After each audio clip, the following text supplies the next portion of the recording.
welcome to my sixth and final video of previewing the teams that qualified through the open qualifiers into the Challengers group stage. This video is about Turtle Troops, obviously. But yeah, I'm really glad to get this this video series done with, so I can finally like power rank the teams, do like predictions and whatnot, and then obviously the big thing is make actual content about Sao Paulo and the lock-in tournament going on there. But obviously, I gotta actually talk about the team. The Turtle Troops qualified through the upper bracket of LCQ when they were known as Squirtle Squad, and it was piggybacked off a roster change where they swapped out Jerk for Weeded, and which is in my opinion, was a very good change. So yeah, let's get right into it. And don't forget to like the video and subscribe; it would be much appreciated. And let's get back into the video. Right, and yeah, onto their map pool. I wasn't able to find too many VODs of them. I could literally only watch their game against Or Esports. Literally every other VOD was deleted or not streamed in the first place. So that's kind of annoying, but I can kind of make assumptions because luckily one of the maps I got to watch was Fracture, which they played 10 times. And the other one was Pearl, which they played 6 times, or 4, yeah, 6 times. Okay, that confused me. But yeah, on Pearl, I felt like they were just trying to do too much with the IGLing, like in terms of like running fakes and whatnot. They kept trying to take like CT control and post plants on both sites, which kind of got punished and made their post plants pretty bad.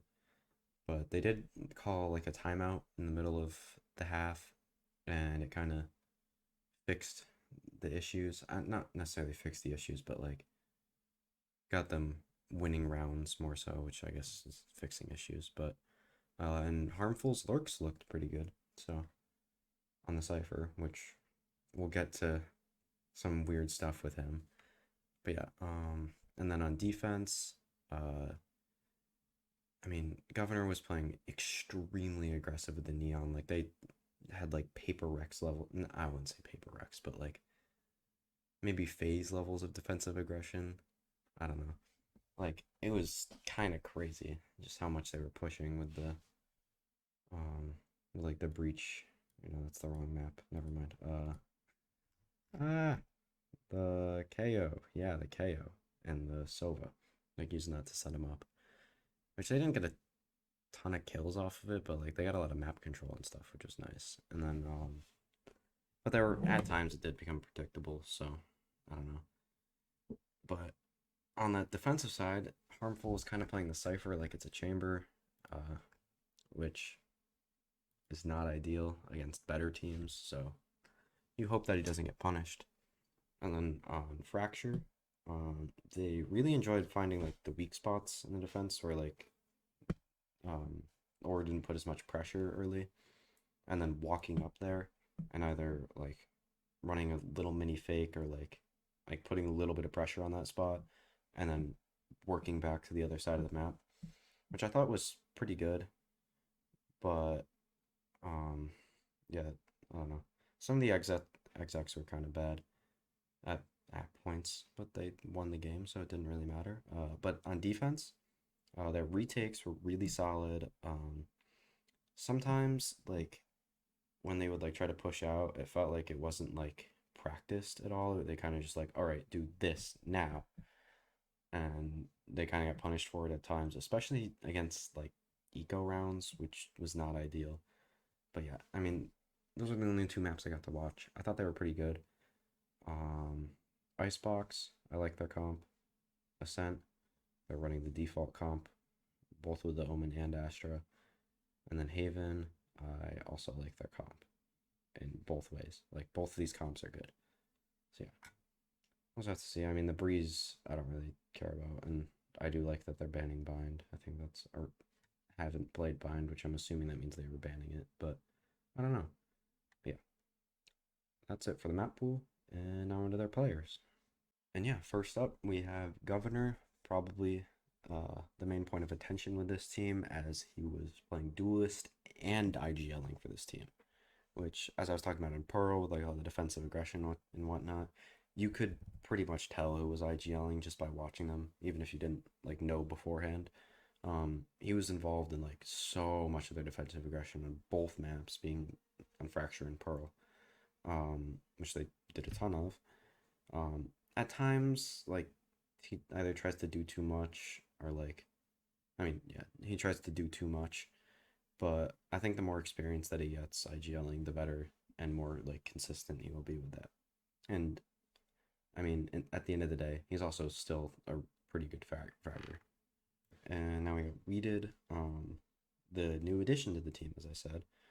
Uh, he was someone that I don't feel like got a real chance since he was on XSET back in, I don't remember when, June of 2021, which that's a long time, almost a year at this point. Obviously, he had some other teams like Pioneers, his last org he was on, and Squirrel Warriors were two like actual teams. But I mean, I had faith in Pioneers when that roster came about, but nothing really came of that. But yeah, I thought he's been playing smokes at a really high level for them. Uh, I didn't think his Astro was anything crazy, but his Broom was pretty good, I would say. And now we have Harmful, who was playing the Cypher in both games that I got to watch. And he was playing super aggressively, like even opping at times. I mean, there was the last round on, I think it was Pearl against, uh, or where he just like got 3 kills just peeking through an Astro wall with an op. Um, but I don't know. I feel like like, especially when he's playing Cypher, playing that aggressive, he's gonna get punished against better teams. So we'll just have to see. But